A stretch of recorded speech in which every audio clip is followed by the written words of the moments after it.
shot in these streets. I'm just like you. We getting locked by these caps. I'm just like you.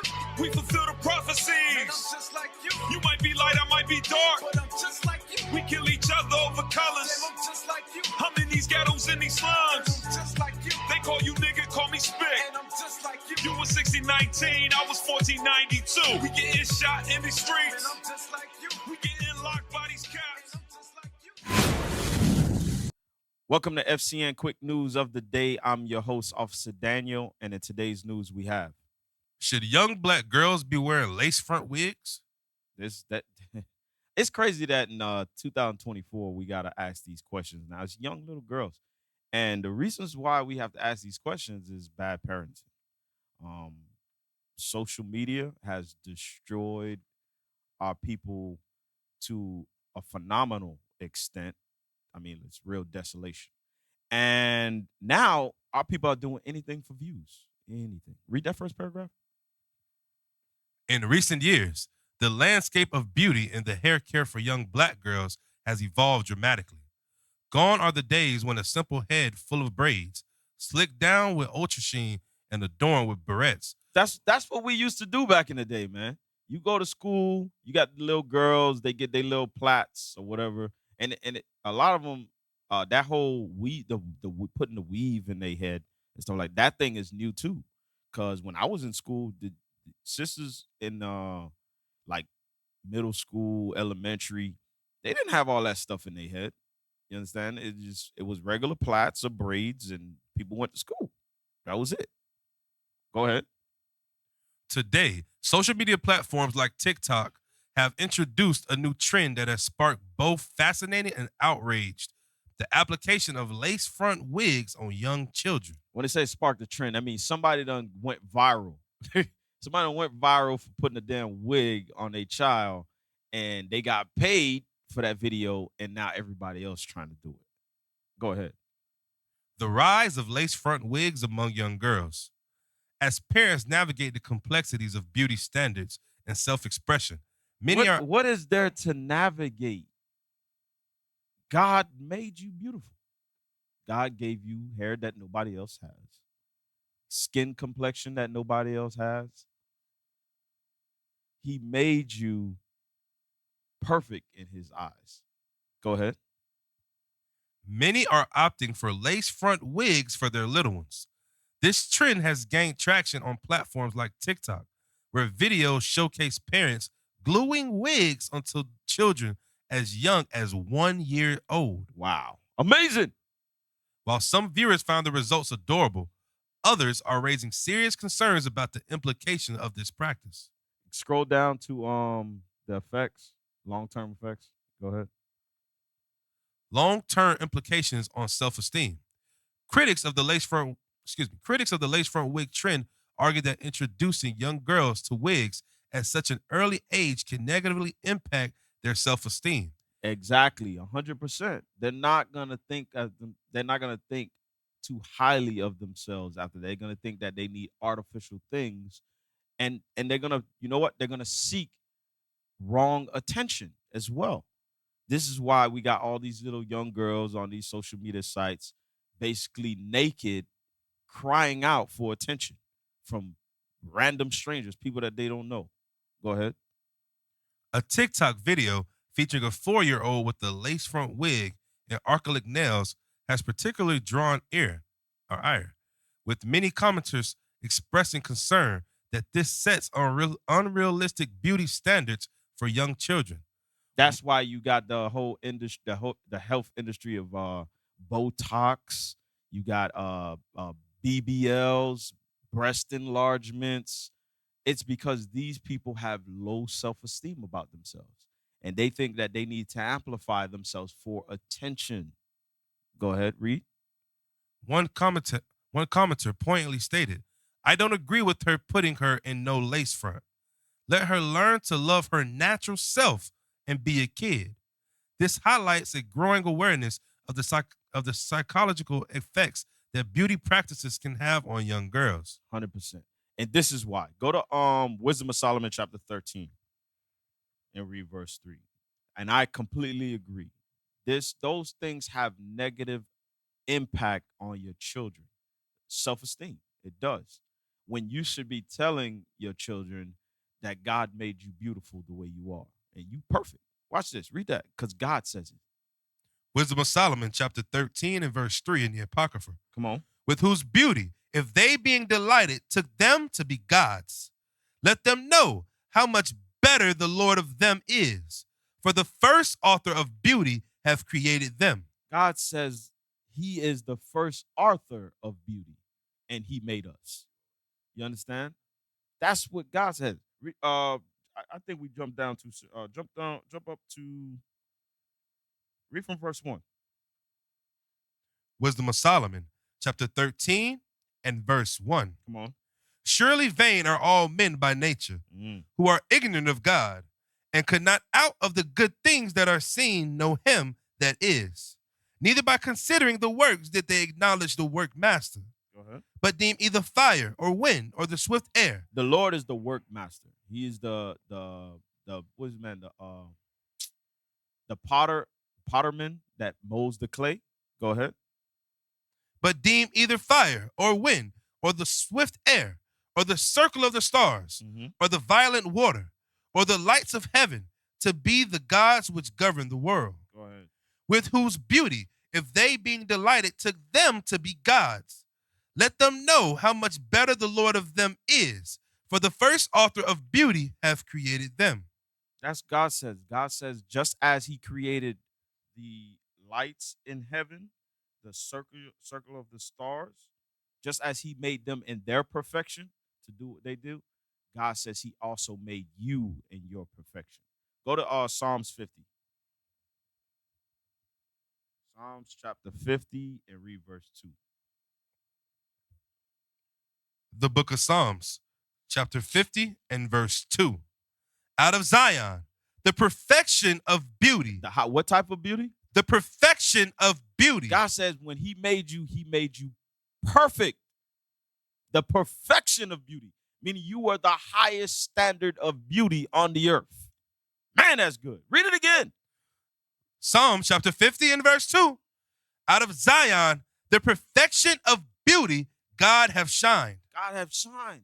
So when he said, go to Deuteronomy chapter 7, when he said in Deuteronomy chapter 7 and verse 6, he was talking, when he said he set you over everybody else, that was 100% in everything, even in beauty. Read that. Deuteronomy chapter 7 and verse 6. For thou art an holy people unto the Lord thy God. Come on.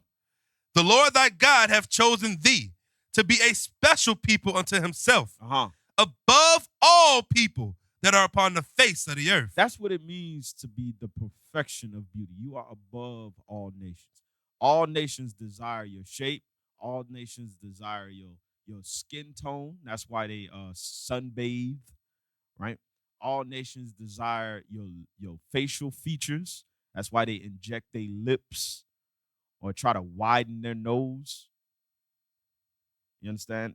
All nations desire the perfection of beauty, which are you blacks, Hispanics, and Native Americans. 12 tribes of Israel. Go to Ezekiel 16. Because God did it. God gave you this from the beginning, but you rejected it. You rejected it and you blonde your hair. You rejected and you straighten your hair when God made it curly. You understand? You reject it and you cover up your head altogether and you put in a lace front or a wig. Ezekiel chapter 16. Verse 14. 13. Start at 13. The book of Ezekiel, chapter 16 and verse 13. Thus was thou decked with gold and silver. No, matter of fact, start at 11. Ezekiel chapter 16 and verse 11. I decked thee also with ornaments, and I put bracelets upon thy hands, and a chain on thy neck, and I put a jewel on thy forehead. Matter of fact, sorry. It's a lot in this, man. Jump up to verse 5. Ezekiel chapter 16 and verse 5. None I pity thee, to do any of these unto thee, to have compassion upon thee, but thou wast cast out in the open field, to the loathing of thy person. God is talking to Israel. God says no other person has pitied us in our birth and when in our nativity, but God. Go ahead. In the day that thou was born, and when I passed by thee, and saw thee polluted in thine own blood. That's what being polluted is, being in all the abominations of the nations. Christianity is a pollution. 7-Day Adventists, a pollution. Voting, a pollution. That's religion, whether it be religion, politics, Greekish fashions. All those are pollutions of the nations. Come on. Verse 6. And when I passed by thee, and saw thee polluted in thine own blood, I said unto thee, when thou wast in thy blood, live.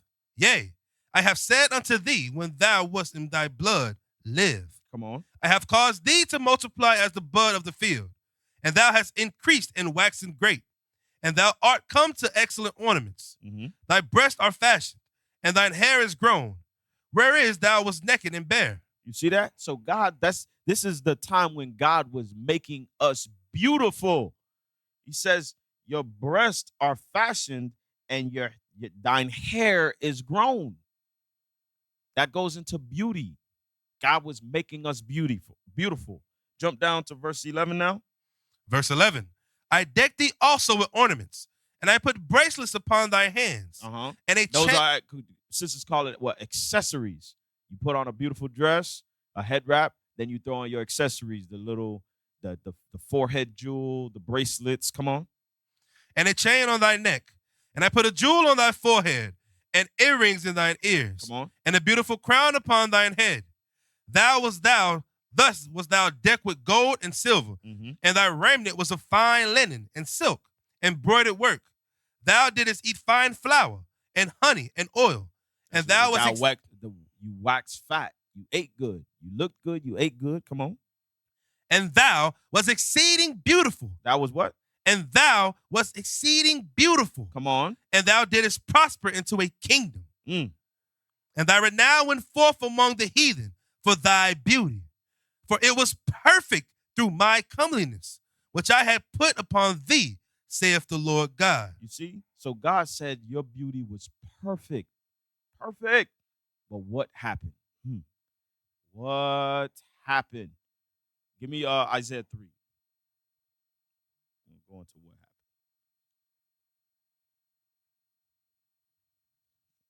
happened. Isaiah chapter 3 and read verse 16. The book of Isaiah. This is why now we are all on social media, putting these wigs on our children for views, building a low state of esteem for our future generations. It's because of this. Isaiah chapter 3 and verse 16. The book of Isaiah chapter 3 and verse 16. Moreover, the Lord said, because the daughters of Zion are haughty, and walk with stretched forth necks and wanton eyes, walking and mincing as they go, and making a tinkling with their feet. That's what they do on social media. They do all of these things for attention. That's what that goes into.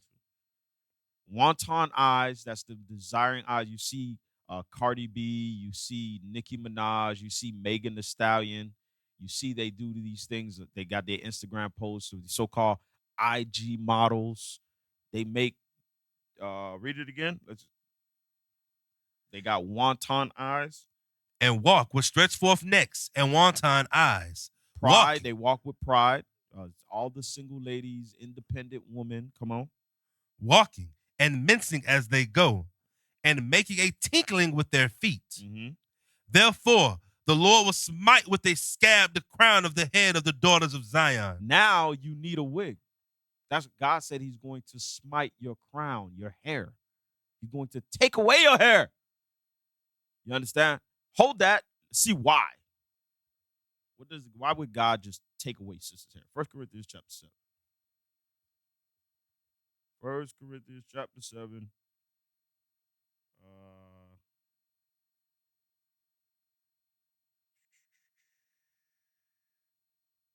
It's 11. 11. Thank you.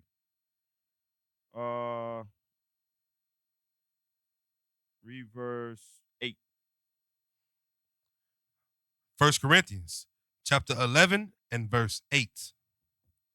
For the man is not of the woman, but the woman of the man. Neither was the man created for the woman, but the woman for the man. For this cause ought the woman to have power on her head. So God says men were not made for women. So all this Queen Mother Earth, Queen Goddess, men worship women, all that stuff, that I had to catch myself. That thing right there is of Satan. That's not how God intended it.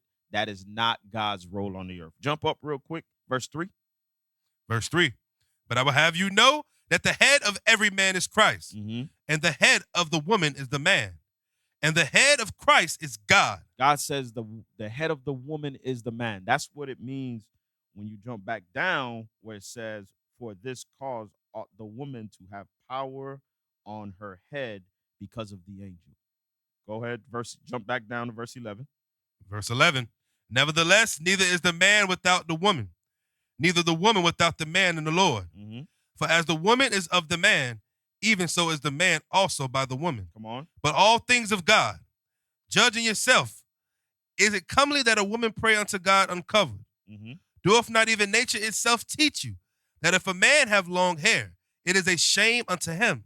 Read on. But if a woman have long hair, it is a glory to her, for her hair is given her for a covering. So God says her hair is given to her as a covering from her shame, because it's her glory. Women glory. A lot of times when you see women with long hair, they glory in their hair. I've seen TikTok pages of sisters just doing videos of doing their hair when they have long hair, when they have a lot of hair. Their whole YouTube channel or TikTok or Instagram channel is just based off of them and their different hairstyles and what they use in their hair and what they treat their hair with. Because God says their hair is their glory. You understand? So go back to Isaiah 3. If God was going to judge a whorish and rebellious woman, what do you think he was going to do? Isaiah chapter 3 and verse 17. Therefore, the Lord will smite with a scab the crown of the head of the daughters of Zion, and the Lord will discover their secret parts. God says he will remove your glory, your hair. He's going to take it away. Why? Because you're haughty and wanton eyes. Whorish ways. You see the sexy reds of today. She has all types of red wigs and lace fronts because God smote the crown of her head because of her haughtiness. Read on. And it says, and the secret parts, that's your body parts, your precious parts. I'll put it that way. Some of you sisters, that's why you got to go to the doctor, right? Because you're rebellious. You won't wear dresses. You wear pants. So now you got to smell down there. Read on. Verse 18. In that day the Lord will take away the bravery of their tinkling ornaments about their feet and their calls and their round tires like the moon. Meaning you're going to be overweight. I mean, that was the girdles. Go ahead. The chains and the bracelets and the mufflers, the bonnets and the ornaments of the legs, and the headbands and the tablets and the earrings, Come on ahead. the rings and nose jewels, the changeable suits of apparel, and the mantlets and the wimples and the crisping pins. Jump down to verse 24. Get to the point. Verse 24. And it shall come to pass that instead of sweet smell, there shall be stink. Go ahead. And instead of a girdle, a rent. And instead of well-set hair, baldness. God says he's going to make baldness. He's going to make you overweight and bald and smelly. Man, that's a hell of a judgment, man. That's a hell of a judgment. And it's all because we did not accept the glory God gave you. God gave you the glory in the hair to cover your head, your glory, your beauty. God gave you your bracelets, your tinkling ornaments, but we rejected all of that. And we do bonnets for views. Bonnets for views, hair lace fronts for TikTok. With that, I say shalom. What is the nation?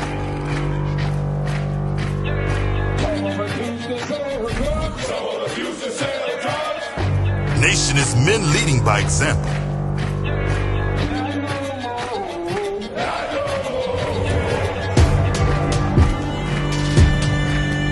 Nation is family.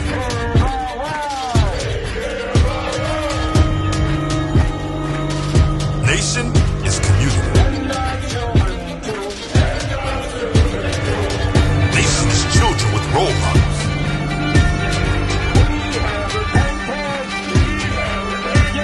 Nation is unity.